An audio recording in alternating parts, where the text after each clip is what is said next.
Additionally, the intense celebration of ordinary life, the smallest of life, the intricacies, sense of wonder and delight, of beauty, of variability, of complexity, of unity, of the struggle for justice, for life, is one of the promises of mysticism.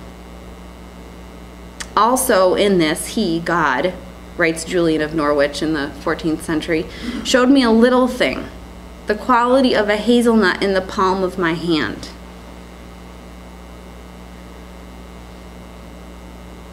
Of course, the methodologies of mystical experience, of nurturing the mystical impulse, the mystical germ within humanity. Of course, the methodologies of mystical experience need to be learned. Contemplative prayer, attentiveness to the world around and within us, and practiced.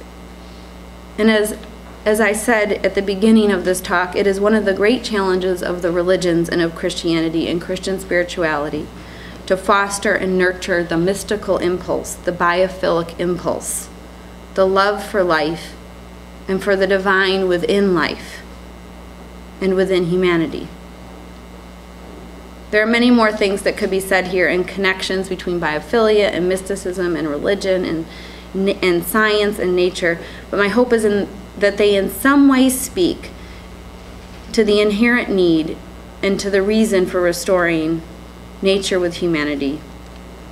And so I just want to close with this short, more poetic essay that I wrote earlier this year for the publication Earth Ministry, which is the little, or Earth Letter, which is the little journal of Earth Ministry out of Seattle. Over 50 years ago, the theologian Joseph Sittler wrote that the church needs a theology for nature, not of nature or from nature, but for nature. Now we need an ethic for nature, for restoring Earth and being restored to Earth. A Christian restorative ethic is for nature coming back, standing up, passing down, fitting in, processing, transferring, looping back, maintaining, changing, thriving, for empowering persons and communities to heal and restore their earthen habitats and be healed and restored to them in the process, for creating democratic spaces where decisions about nature's use are equitably debated among all citizens. An ethic for nature will also advocate on nature's behalf.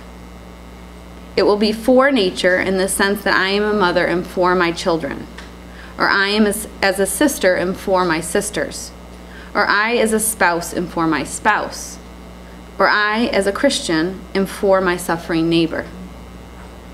John Calvin said that if we do it very carefully, we could say that nature is God. I do not think we should be so careful anymore. Let's just say it. Nature is God. In nature is God. God's very own self is experienced and known in nature. When I first read this in Calvin, I felt something very deep within me resonate, something I knew and believed all along but never quite said out loud. And no one else did either, at least very clearly, in church that is. We should say this out loud, to each other, to our children, in church, to economists and politicians and corporations, and to our neighbors. We can't just go on destroying nature. God is there. We are toxifying and exploiting and using up the sacred divine earth when we do that. And we are wrecking ourselves and other persons and creatures and entire communities and countries in the process.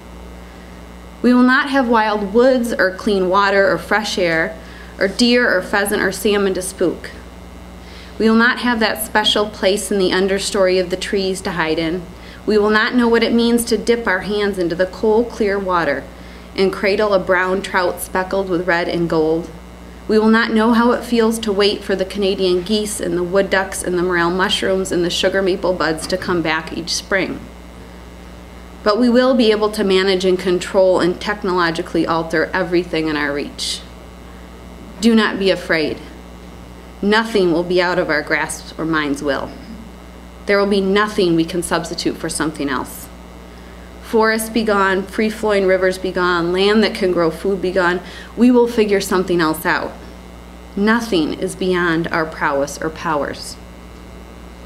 It's almost unbearable to think this way too long or too hard, to think about wiping out the sacred, spontaneous, wild, holy earth life in our midst. In nature, Calvin saw sparks of God's glory. This is not metaphorical. Neither did the Hebrew prophets or wisdom writers think so. And neither do I or my children or their friends or my father or mother or my country-living neighbors or all the clouds of witnesses who have seen and experienced the presence of God in nature think so. The trees really do clap their hands. The mountains and hills really do shout for joy. Creation really does groan for redemption, for restoration. The church is in desperate need of a forward-thinking alternative to the current ecologically and culturally disastrous direction of the global capitalist growth agenda. Christians need healing for the destruction caused to earth and its peoples by imperial and dominating theologies. As religion scholar Sarah McFarland Taylor writes, the field of religious studies needs to re-inhabit nature. And this by way of healing its colonizing, denatured, exploitive past ways of thinking. Christian theology and ethics and spirituality in churches need to re-inhabit nature too. We need to become restorers of earth for earth, restoring our own selves and communities in the process. The sacred pulses within the earth and nature and life will not give up, and neither will the Holy Spirit, and neither will we. Because we know in the center of our hearts, in our memories and imaginations, in our own life experiences, that there are other ways. Human living does not have to be so destructive and unjust. We can make justice. We can form community. We can live peaceably. We can restore earth. Nature is alive with divine presence.